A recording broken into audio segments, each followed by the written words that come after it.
Bonjour à tous les mordus d'hockey. Au menu aujourd'hui, on parle des potentiels capitaines et assistants pour le Rocket de Laval en 2023-2024.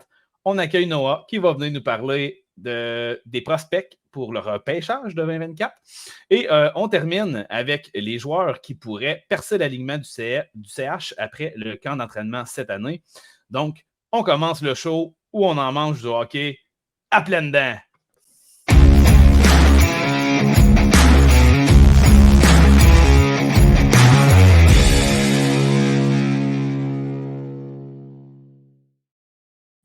Salut Julien, comment ça va? Super bien, j'espère que ça va toi aussi, Seb. Ah ouais, ça va super bien. Bon, on change un petit peu le format depuis les quelques rodages qu'on a fait. Hein? Donc là, ce qu'on s'enligne pour faire, donc lancement de la saison en septembre, début septembre, dans la semaine du 4-5 septembre. Ceux qui nous voient déjà sur YouTube, c'est parce qu'on est déjà lancé, puis vous avez accès à du contenu déjà à l'avance de nos podcasts. Sinon, ceux qui sont sur Patreon avec Frank Well, vous avez accès en direct dans la même semaine, en fait, là, de notre contenu.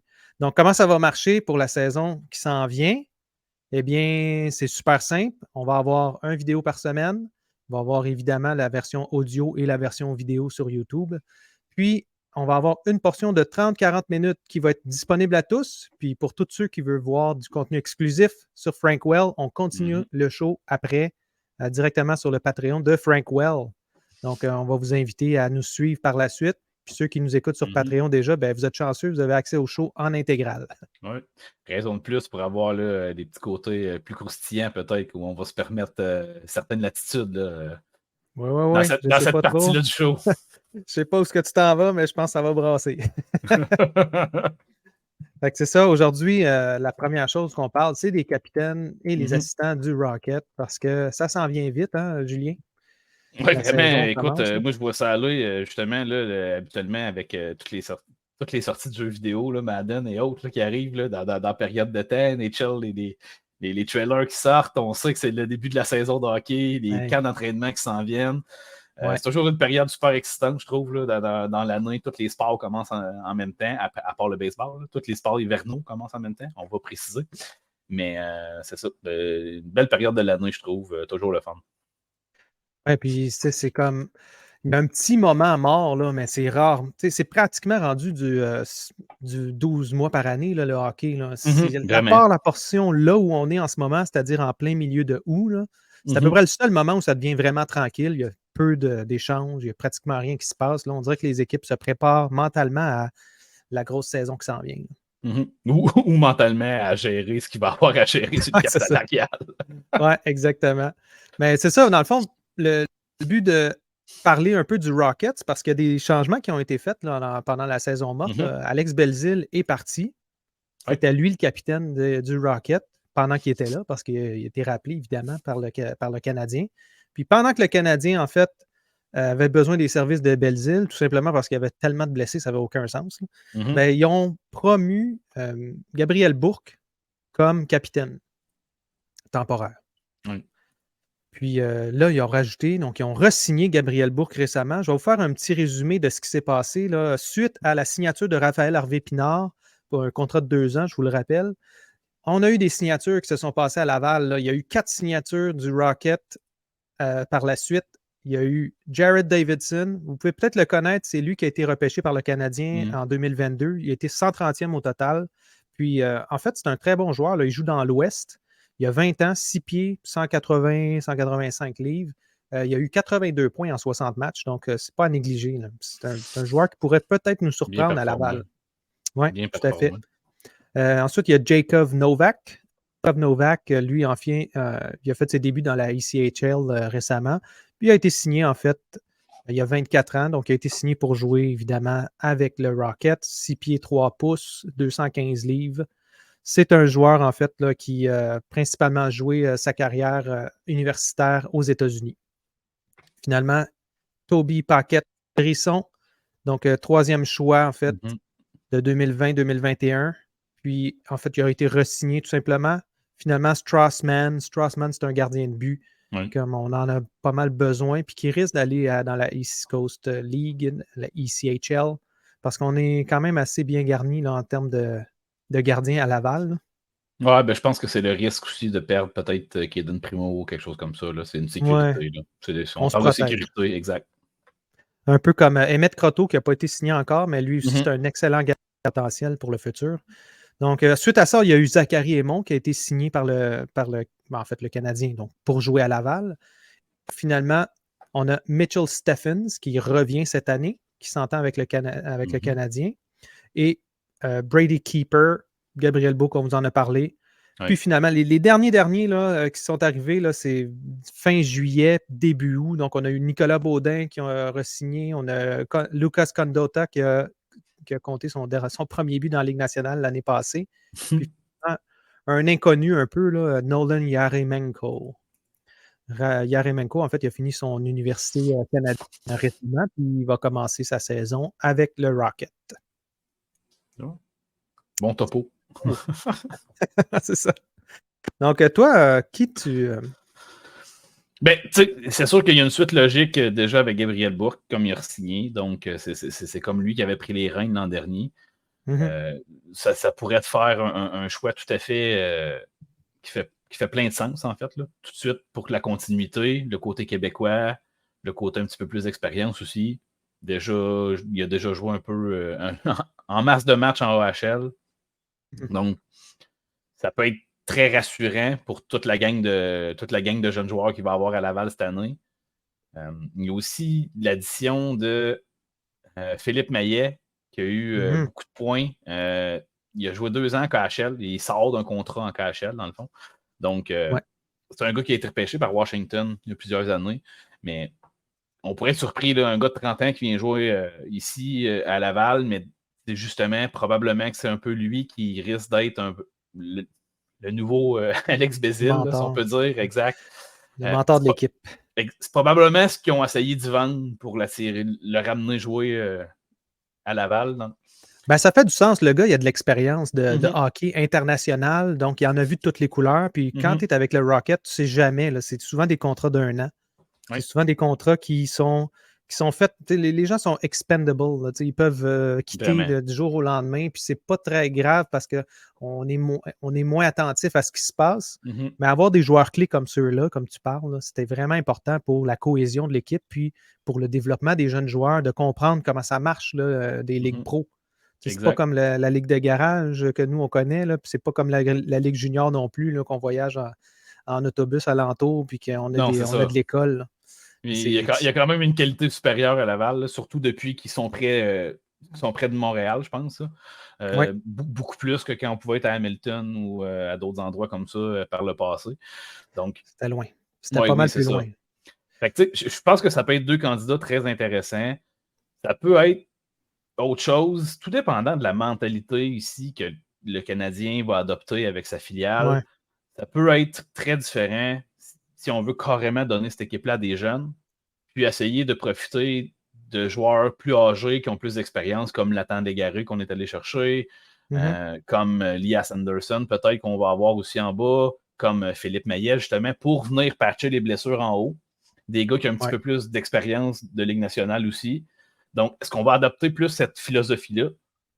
Si on adopte cette philosophie-là, ça peut devenir intéressant de donner capitaine-assistant, dans ce cas-ci, à des joueurs plus jeunes qui vont vraiment avoir le lead de l'équipe, le leadership, puis que c'est eux qui vont vraiment prendre tout ça en main. Donc là, on tombe avec des joueurs qui peuvent être intéressants en Joshua Roy, qui est un Québécois aussi, si on veut garder cette fibre-là. Puis surtout, William Trudeau en défense, Nicolas Baudin qui sont là aussi. Mais surtout, je trouve que c'est un petit joueur qu'on néglige beaucoup, dans le fond, là, dans toutes les discussions qu'on a au niveau des espoirs du Canadien. Mais Xavier Simoneau, écoutez, là, des dernières années, phénoménal. Si vous enlevez les blessures, c'est un joueur qui performe une affaire pas possible. Pratiquement un point par match à tous les niveaux depuis qu'il y a 16 ans. C'est incroyable les performances de ce petit joueur-là. Donc, il fait mentir tout le monde, en fait. Exact, de façon permanente. Donc, est-ce que c'est juste parce que c'est un petit joueur qu'on le sous-estime puis qu'on pense que ça va être un joueur de HL toute sa vie? Avec la progression qu'il y a présentement de ce qu'on peut voir, c'est un gars qui va appartenir à la Ligue nationale dans quelques années. Là. Donc, il y a des chances. Est-ce que ça peut devenir une belle option aussi? Donc, là, c'est toutes des discussions qui peuvent être super intéressantes. Puis je suis pas mal sûr que Hull, avec ses assistants, puis avec les collègues en haut de Montréal, là, pas mal sûr qu'ils ont des méchantes belles discussions à ce sujet-là dernièrement. Ben, c'est sûr, moi, je ne voudrais pas casser ta balloune. C'est vrai que c'est un excellent choix, là, surtout pour un assistant. Par contre, moi, j'ai toujours peur quand on va chercher des jeunes parce qu'on se dit tout le temps, là, dans les ligues inférieures, qu'est-ce qui se passe si on amène le candidat à un échelon supérieur? Donc, si on l'amène dans la Ligue nationale, qui prend le rôle de capitaine ou d'assistant? Puis c'est souvent ça qu'on a peur. Puis c'est ça. Chez le Canadien, en tout cas, j'ai remarqué souvent que les gens qui prennent ce rôle-là, c'est des gens qui vont avoir tendance à rester dans la Ligue américaine. L'année passée, c'était un peu exceptionnel là, d'avoir Belzile qui réussit à monter. Ouais, je pense que le nombre de blessures, honnêtement. Exactement. Puis est-ce que c'était vraiment pas le plan du Canadien de faire monter Belzile tout de suite? Ben, en fait, probablement jamais, malheureusement, mais ça reste que c'est un joueur de profondeur. On va peut-être encore s'enligner vers ça. Ouais. Mais j'aurais tellement aimé ça, avoir des Joshua Roy, des Mailloux, des Mescher potentiellement, des joueurs comme ça qui, suite au camp d'entraînement des recrues, puis suite au camp d'entraînement du Rocket, démontrent un certain leadership, puis prennent le rôle tout de suite d'assistant. Surtout si on a comme objectif de créer un groupe gagnant qui va aller à la Coupe Calder avec ce groupe-là cette année. Parce que selon ce qu'on arrive à voir, ça a l'air d'être l'objectif, je crois, avec justement les moves qu'ils ont fait, puis justement les gars d'expérience qui sont allés chercher, qui vont engranger des points. Là. Même si on a perdu Anthony Richard, qui était dans les meilleurs pointeurs en AHL quand même l'an dernier, puis on est allé chercher... on est allé chercher un noyau qui, offensivement, va être impressionnant là, en ce moment. Ben, ça fait juste regarder les prospects qui s'en viennent, Ryan Kidney. On va chercher Joshua Roy. C'est tout du monde qui ont du talent offensif indéniable. Là, donc, c'est pas...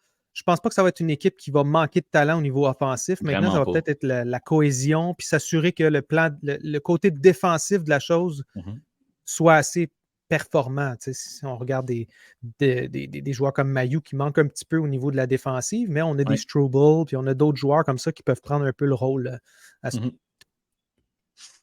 Donc, définitivement quelque chose de très intéressant qui s'en vient à ce niveau-là. J'ai hâte de voir. Ben hâte de voir ça, puis de suivre ça un petit peu plus près pour vous tous. Là. Fait que toi, ta prédiction, c'est Maillet? Honnêtement, j'ai l'impression que ça va être Bourque, justement, parce que c'est lui qui avait la relève l'an dernier. Probablement avec Philippe Maillet qui devrait être assistant. Parce qu'il y a beaucoup d'expérience, justement, là, au niveau international. Il a joué dans tous les niveaux de hockey, ce gars-là. Là. Donc, c'est sûr que c'est quelque chose d'intéressant d'avoir comme expérience. Puis, bon, là, si on fait une espèce de ballon avec un défenseur pour ajouter au lot, ben, je verrais vraiment Nicolas Baudin. Là, c'est sûr que ça fait une trinité québécoise. Là. On s'entend. C'est pas grave. C'est ça qu'on veut. Mais Nicolas Baudin, encore un gars d'expérience qui ne devrait pas nécessairement avoir à grouiller ben cette année. Écoute, s'il ne fait pas sa place en haut au début de l'année, puis là, on ne se mentira pas qu'il y a quand même beaucoup de gens devant lui là, présentement, s'il n'y a pas d'autres échanges qui se fait. Donc, s'il n'arrive pas à se faire une place au niveau de la Ligue nationale comme 7e, 6e défenseur cette année, d'après moi, il ne bougera pas vraiment d'en bas. On devrait y aller avec des joueurs plus jeunes pour couvrir, qui n'auront pas à passer par le balotage ou des choses comme ça. D'après moi, c'est là ou jamais parce que l'année prochaine, on a d'autres joueurs qui s'en viennent, là, potentiellement Reinbacker, Hudson, qui devraient en principe commencer les deux dans la Ligue américaine. Quoi qu'on ne sait jamais, là, avec le Canadien, on a tendance à les monter très, très vite. Donc, un peu trop des fois, mais bon. Ouais, c'est ça. Fait que s'ils ne passent pas là, après ça, tu as comme on parlait, Struble, Mailloux, tous ces joueurs-là, à un moment donné, ça devient difficile là, de monter d'autres jeunes là, parce que il reste Matheson en haut, il reste Savard, puis il reste. Je l'oublie tout le temps, là. C'est quoi son nom? Là? Plus âgé? Oui. Attends, là, j'ai comme un blanc parce que je.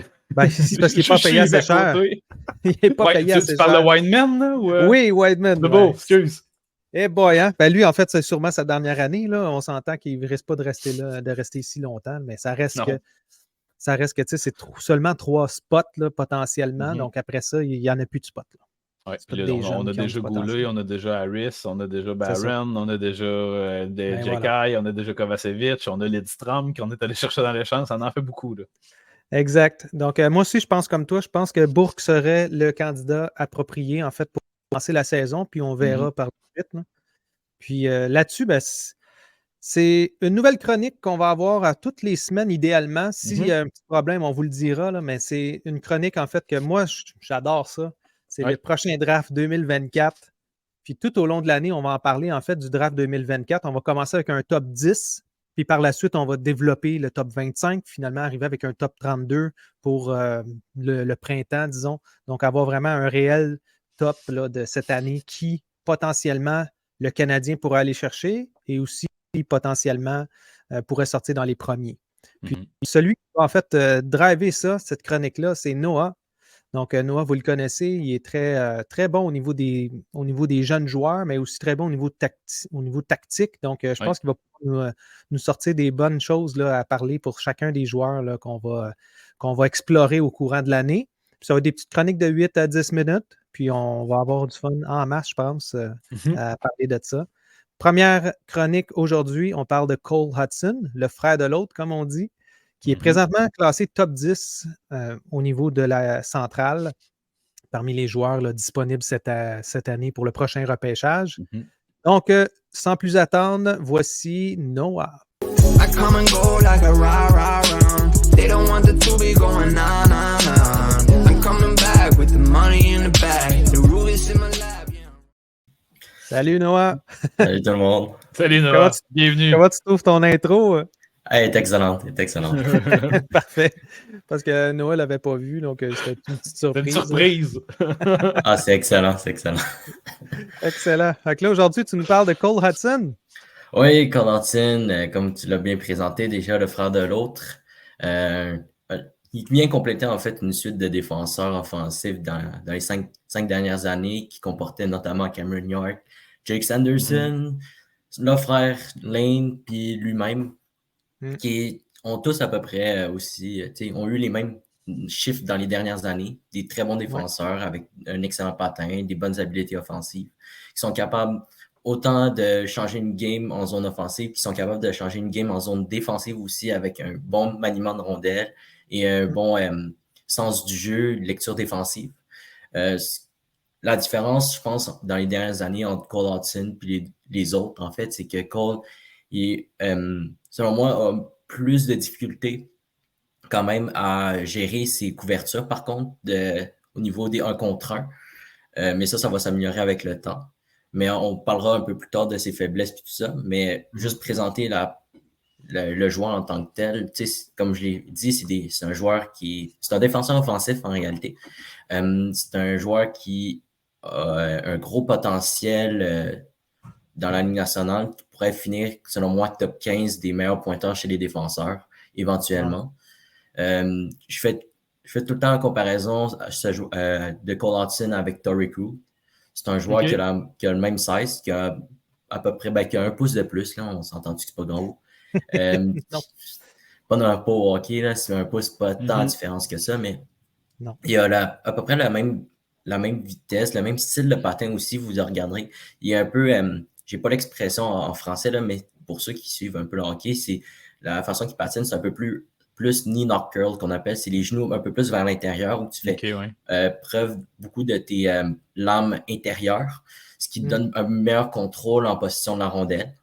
Donc, pour ceux qui se connaissent, une information supplémentaire, mais pour ce qui est de ses forces aussi, il y a un excellent tir du poignet aussi, ce qui vient compléter un peu ses habiletés offensives.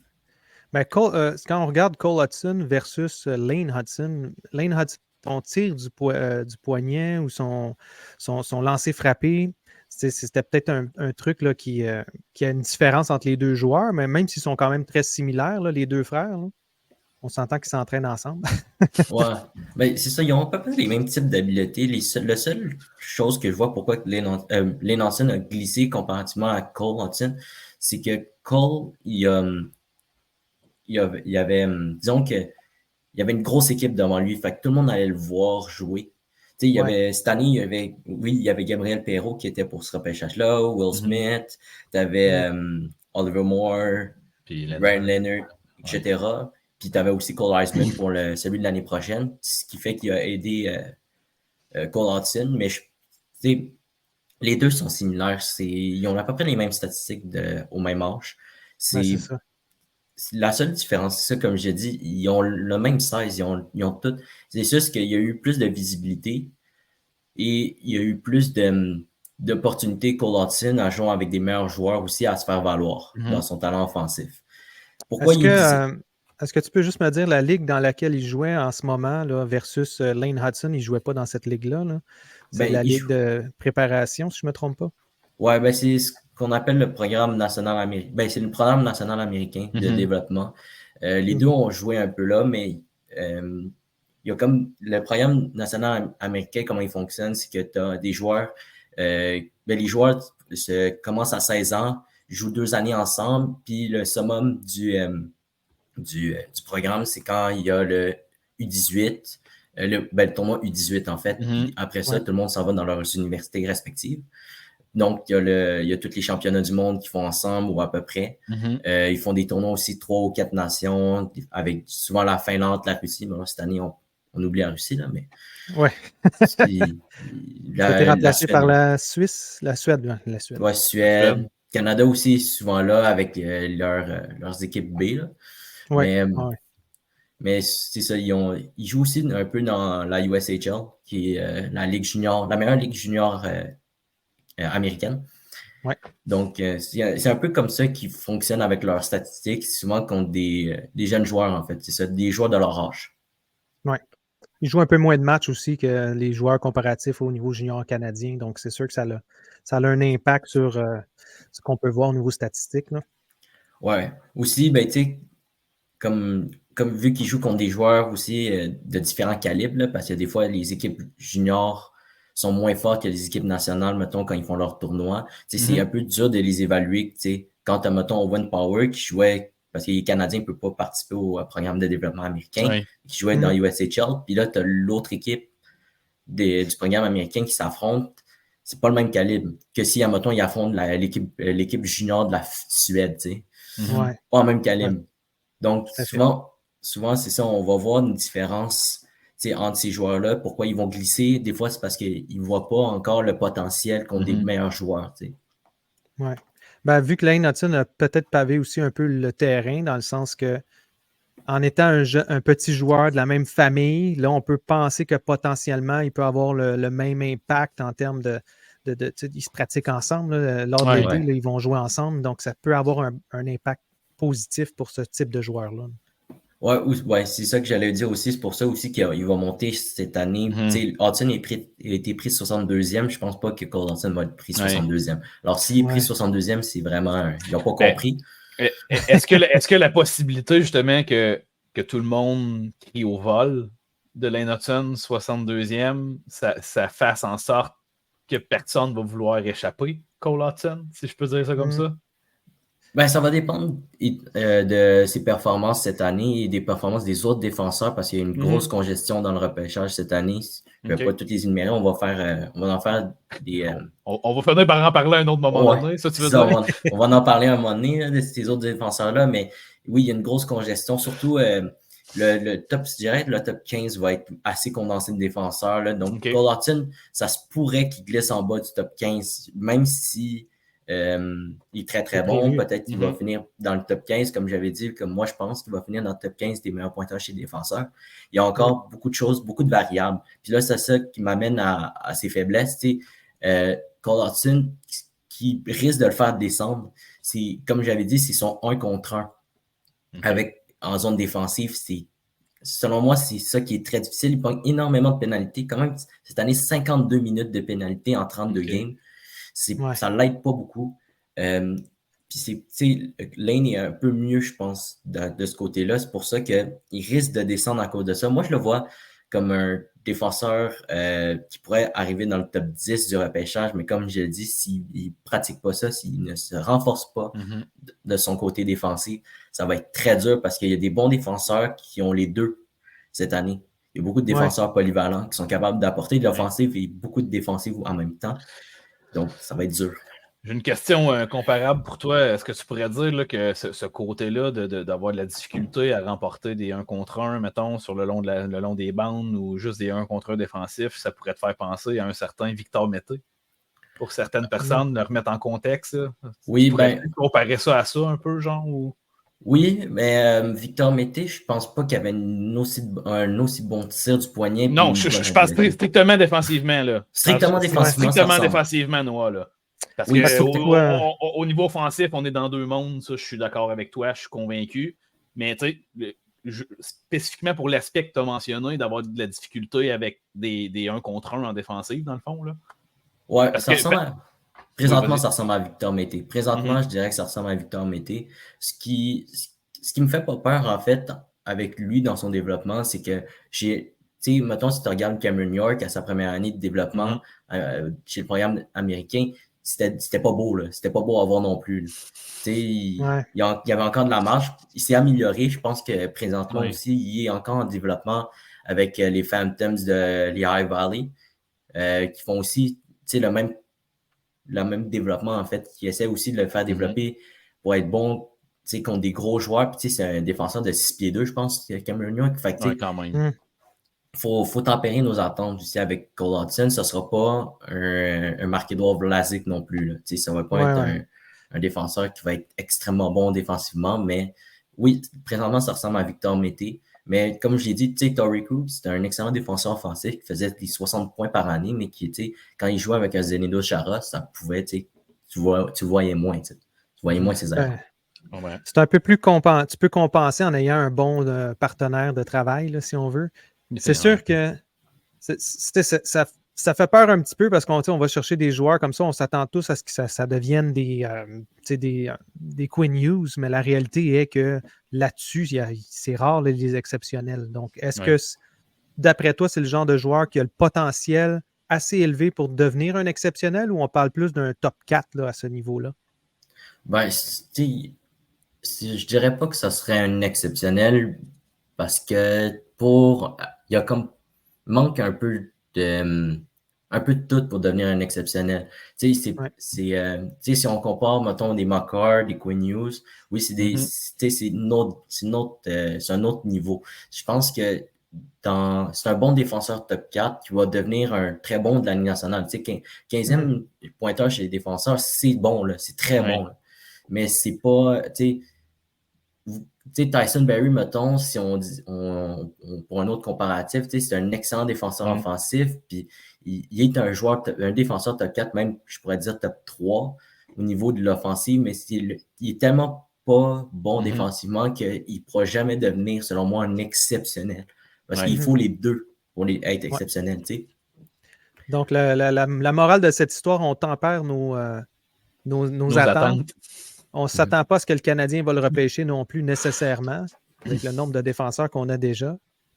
Mais ça pourrait être un bon joueur quand même. Ouais, c'est ça. Ça va être un excellent joueur. Je vois déjà, tu sais, mettons, je vois quand même, genre, si les Blues finissent pas bons cette année, je pense que les Blues, c'est le genre d'équipe qui pourrait prendre Cole Hudson, mettons.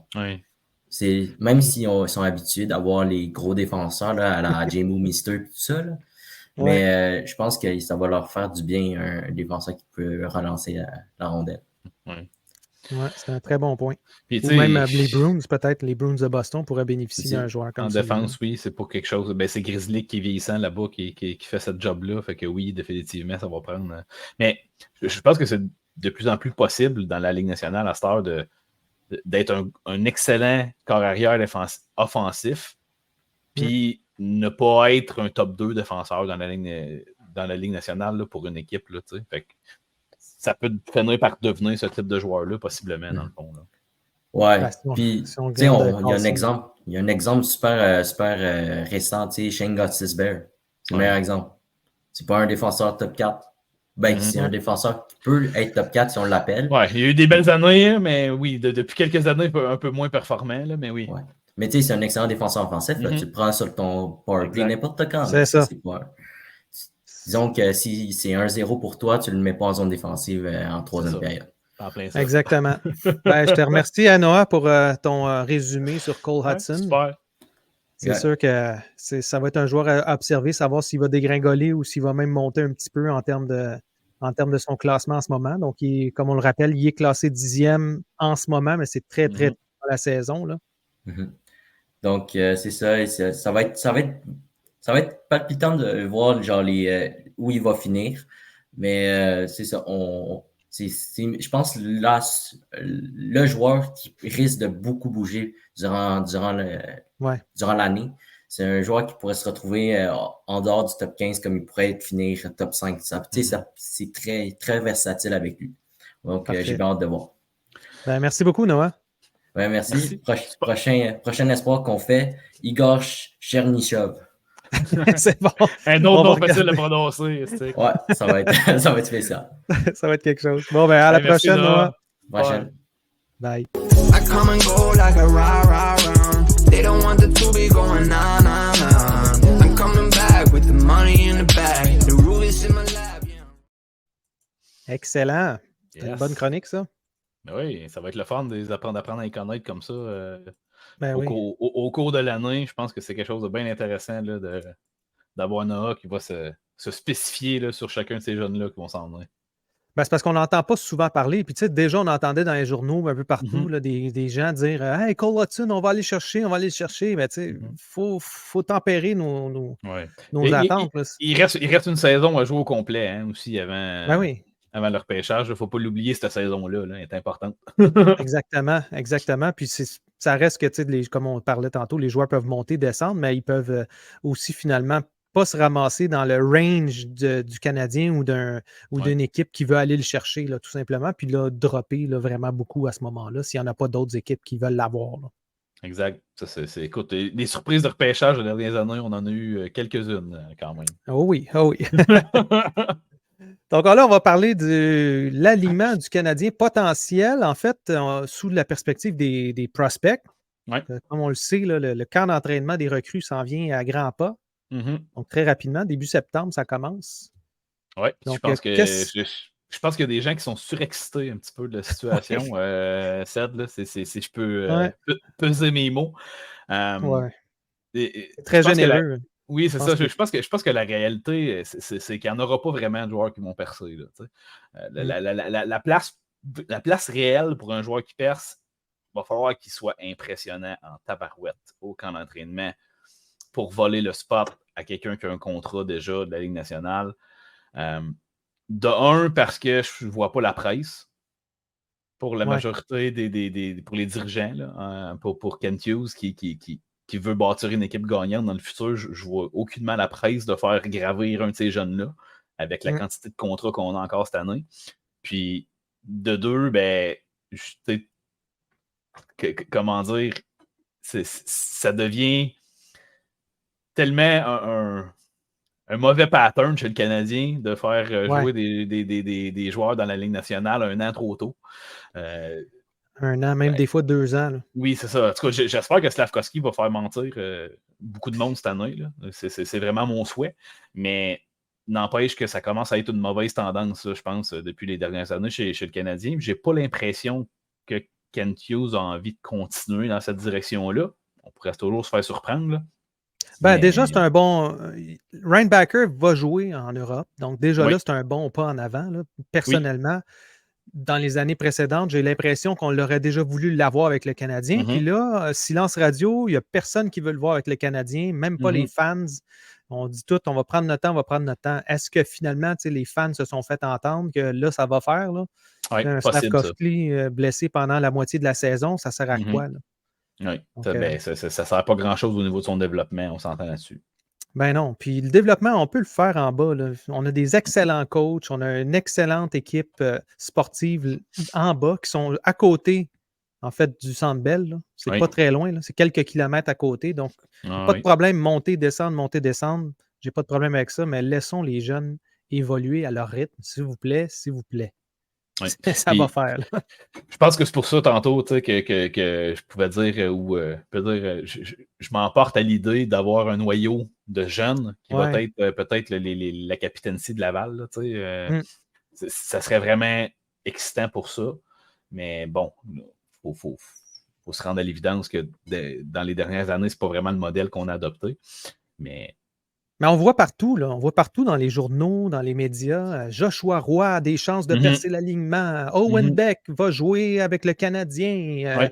Ryan Kidney a le potentiel d'être le 3e centre. Puis là, ça s'excite partout, mais honnêtement, là, c'est quoi le problème de faire jouer Joshua Roy 2 ans dans la Ligue américaine, qui gagne ses galons? Moi, j'en vois pas parce que, dans le fond, comme on dit, on les a, les jeunes, avant lui, en ce moment. Puis, on n'a pas nécessairement besoin d'embaucher quelqu'un de plus pour lui dire qu'on n'a pas confiance. T'sais. On fait juste le laisser là 1 an ou 2, qui prennent le leadership de cette équipe-là, puis qui amènent ce leadership, ce travail acharné-là avec nos vétérans qu'on va avoir en place, nos jeunes vétérans qu'on va avoir en place chez le Canadien, en Suzuki, Caulfield et peut-être RHP, là, si ça continue comme ça. Mais pourquoi ne pas accueillir ces gars-là dans 2-3 ans, puis déjà former l'équipe compétitive qu'on attend quand ces gars-là vont être matures pour arriver dans la Ligue nationale, puis avoir un impact tout de suite en arrivant. Je pense que c'est un peu ce qu'on crave, hein, chez le Canadien, chez les partisans du Canadien depuis quelques années. On crave un jeune joueur qui arrive dans la Ligue nationale et qui performe déjà à la hauteur de son talent à son arrivée. Ben oui, regarde RHP. Là, la première chose que les gens on va le comparer tout de suite au meilleur joueur de la Ligue, mais la réalité, c'est qu'il ne sera probablement pas capable de garder le même. Soutenir en fait le même niveau qu'il y avait l'année passée, tout simplement parce que statistiquement parlant, ça ne se peut pas un joueur qui compte aussi souvent versus le nombre de tirs qu'il fait. Non, c'est ça, là, au niveau du prorata, c'était vraiment impressionnant l'an dernier. Ben, ça va aucun sens. Il était pratiquement au niveau de Cole Caulfield. Puis déjà, Cole, on disait non, il ne pourra pas garder ça toute la saison, mais là, c'était le même principe avec RHP. Donc, bon, peut-être qu'il y a un peu de Suzuki en dessous là, qui aide à booster les statistiques parce que les chances de marquer sont toujours bonnes là, quand Suzuki fait une passe. Et clairement, selon moi, pour RHP, ça va tout dépendre de la confiance qu'on va faire à ce qu'on va donner à ce jeune-là. Parce que je crois que le contrat puis l'entente qu'ils ont eu, un petit contrat de 2 ans, clairement, c'est d'un côté comme de l'autre, on ne pouvait pas dire qu'on était convaincu que c'était des performances à long terme. Sauf que d'un côté comme de l'autre, je pense qu'on est convaincu de l'acharnement puis de la bonne volonté du jeune homme. Donc, c'est la raison pourquoi on l'a donné tout de suite, ce contrat-là, je crois. Pas du tout le donner, ce contrat-là, à RHP dans une optique d'arbre salarial puis d'arbre contractuel, là, dans le fond. Là. Ça me fait... Au niveau du fait qu'il n'aimait pas le joueur, dans le fond, là, c'est vraiment juste purement contractuel, là, mon point. Non, tu as tout à fait raison. Puis le cap salarial, ça ne monte pas. Fait que c'était pas le choix d'être un peu plus... de faire attention. Là. Mais c'est malheureux, c'est malheureux. C'est quand même très bon. Là. C'est un bon comparatif. Mais ça reste qu'il y a encore une fois, RHP, des comparatifs avec Gallagher à faire. Là. Contrat salarial, 2-3 ans, des petits contrats pas trop élevés. Donc, c'est toujours bon. C'est toujours bon parce que la masse salariale n'est pas illimitée maintenant. Mais ça reste que faut récompenser le joueur au niveau de son talent. Je pense que c'est son année à se développer, comme en fait l'a fait Kirby Dach l'année passée. Puis, dans le fond, pourquoi on parle autant des RHP? Parce que je pense que c'est un peu ça. Puis c'est la situation à lui qui vient voler la place d'un autre qui pourrait intégrer l'alignement. Exactement. C'est un peu ma vision du truc, là. Fait que c'est pas pour rien qu'on vous en parle autant présentement. On pourrait très bien voir Emil Heineman, là, qui je pense que sa place, là, puis même notre ami Frank Rell de son podcast, il nous en parle, là, même en vacances, là, que Emil Heineman, il aurait sa place là. T'sais. Donc, cependant, si je peux me permettre, on en a discuté un petit peu hors d'onde aussi, je pense que le seul et unique joueur que sa situation ferait en sorte que le Canadien pourrait être tenté de le garder à Montréal et que là, on revient un peu possiblement à l'erreur de garder un joueur trop jeune. Mais sa situation est spéciale, donc ça serait Owen Beck pour moi.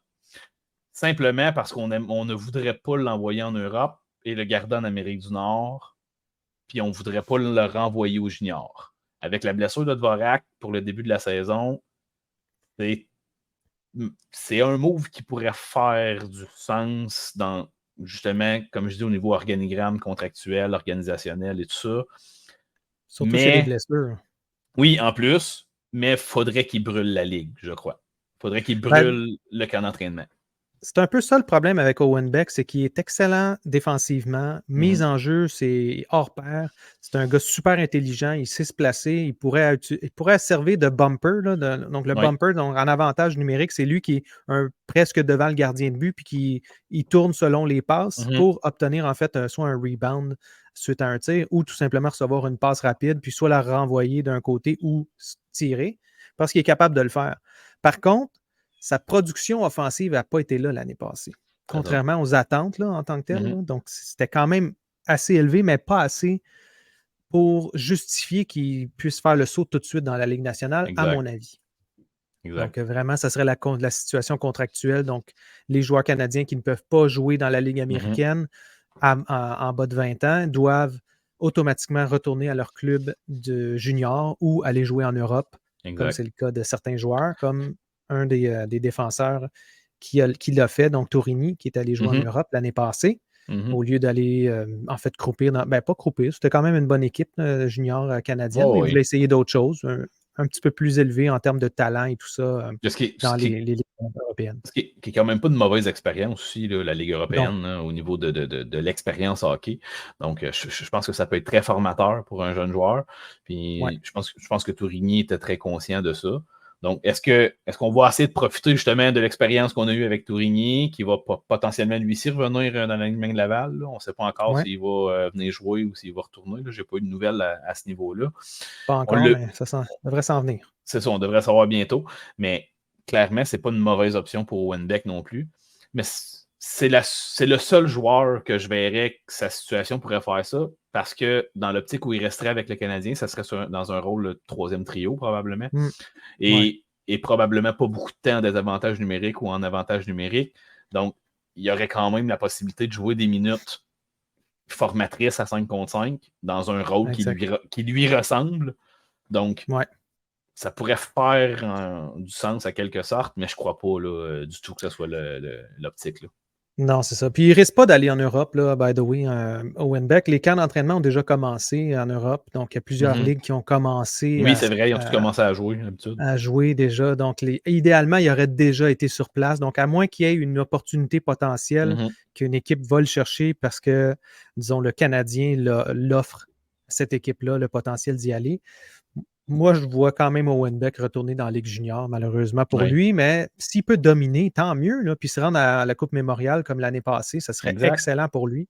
Peut-être se faire échanger dans une équipe encore plus compétitive, on verra. C'est ce qu'il n'a techniquement pas réussi à prouver encore non plus l'an dernier. C'est le point de plusieurs personnes qui disent que le fait qu'il retourne junior, c'est pas très grave non plus, parce que malgré qu'il était performant, il n'était pas nécessairement ultra dominant. T'sais. Exact. On dit la même chose de Mesher, by the way. Mesher, c'est un joueur qui potentiellement, lui, peut rester dans la Ligue américaine parce que c'est un joueur européen qui est allé jouer dans la Ligue canadienne et non pas un joueur canadien. Donc, il y a la possibilité, lui, de jouer soit dans la Ligue nationale, dans la Ligue junior ou dans la Ligue américaine. D'après moi, son choix, ça va être de rester dans la Ligue américaine et de même essayer de prouver pour être capable d'avoir quelques matchs dans la Ligue nationale. En tout cas, il va en avoir en pré-saison, ça c'est garanti. Par la suite, on verra. Là. Mais moi, pour finir avec ça, là, je suis pas mal d'accord avec toi. Il n'y a pas vraiment un joueur que je vois qui, à part Heinemann, potentiellement faire quelques matchs, puis des joueurs qui vont monter, descendre à la Lias Anderson, disons, qu'on est allé chercher cet été. Le seul que je vois potentiellement jouer plusieurs matchs et rester dans la Ligue américaine dans la Ligue nationale jusqu'à la fin, c'est un joueur comme Lane Hudson, excuse-moi. Lane Hudson, s'il finit tôt sa saison dans la NCAA, potentiellement pourrait signer un contrat dès cette année et finir le restant de la saison. Donc, ça pourrait être 10-15 matchs avec le Canadien. Ça, je le vois. Mais est-ce que j'aimerais ça? Ça va dépendre du classement où on est rendu. Là, c'est ça. Ça va dépendre de la saison aussi que lui va avoir au niveau universitaire. Là, mais oui. Exactement. Fait que moi, c'est le seul que je vois là, personnellement qui pourrait potentiellement rester plusieurs matchs. Puis sinon, à cause des blessures, on ne sait jamais, là, mais jusqu'à maintenant, je ne vois pas ça. Donc, il y a trop de contrats de la Ligue nationale en ce moment, je pense, là, pour le Canadien. Cette année encore. L'an prochain, par contre, on pourra avoir un tout autre discours, je crois. Oui, tout à fait, parce que là, les Armia, les joueurs comme ça vont être soit leur dernière année de contrat où ils vont être partis, même les Anderson et tout ça de ce monde là, qui sont encore avec le Canadien. Oui, il va rester moins d'années à leur contrat, potentiellement plus facile à échanger avec le cap salarial qui augmente encore. En tout cas, il y a pas mal de choses qui peuvent se produire à ce niveau-là. Oui. Ça va être bien le fun à voir, en tout cas, cette année. Fait que là-dessus, on va en fait, tous ceux qui nous regardent sur YouTube, on va vous inviter à venir sur le podcast, continuer le podcast, en fait, parce que nous, on n'a pas terminé. Hein? Donc, la nouvelle formule, c'est on va sur le Patreon de Frank Well. Donc, je vous invite à aller sur patreon.com/Frank Well. Vous devriez le trouver assez facilement. Oui. Puis, en fait, on continue notre show, nous. Puis, pour tous ceux qui nous suivent sur YouTube, on va vous inviter à vraiment. liker et à... Les pouces. Les pouces, oui, c'est vrai. Les souscriptions, les cloches si vous voulez. À chaque fois, vous allez savoir qu'il y a une nouvelle vidéo qui a été lancée. Vous pouvez nous suivre partout, toutes les plateformes. Puis le Patreon, le Patreon, c'est une super belle plateforme pour soutenir les créateurs. Je sais qu'il y a beaucoup d'entre vous qui sont abonnés via YouTube ou via plusieurs choses, mais honnêtement, moi, je suis embarqué là-dessus, Patreon, il y a quelques années pour soutenir quelques créateurs que j'aime beaucoup, justement. Puis, écoutez, si vous avez la possibilité de le faire, de peut-être faire le switch vers Patreon, vous ne savez pas à quel point c'est avantageux. Puis, c'est une façon d'encourager encore plus vos créateurs préférés. Fait que, parce qu'ils prennent moins d'argent que Google, en plus. Oui. Puis, tu sais, si je prends le temps de le dire, là, je ne suis pas quelqu'un qui aime solliciter dans la vie, mais si je prends le temps de le dire, c'est qu'il y a quand même il y a quand même de quoi de significatif. Puis c'est une façon très simple pour vous d'aider encore plus les gens que vous appréciez puis le contenu que vous appréciez, dans le fond. C'est la raison. Oui, merci. C'est très, très apprécié d'avoir en fait bien dirigé les raisons. Puis pourquoi Frank Well? C'est parce que Mordu de hockey, c'est une collaboration entre Frank Well et une tonne de chroniqueurs. Puis je vous invite à aller sur mordudehockey.com. Puis comme je vous dis, on continue le show. Pour toutes les autres, abonnez-vous. Puis venez nous voir. Venez nous rejoindre sur le podcast à Frank Well. Venez nous rejoindre là. Exact. Merci Julien. À tantôt. Yes.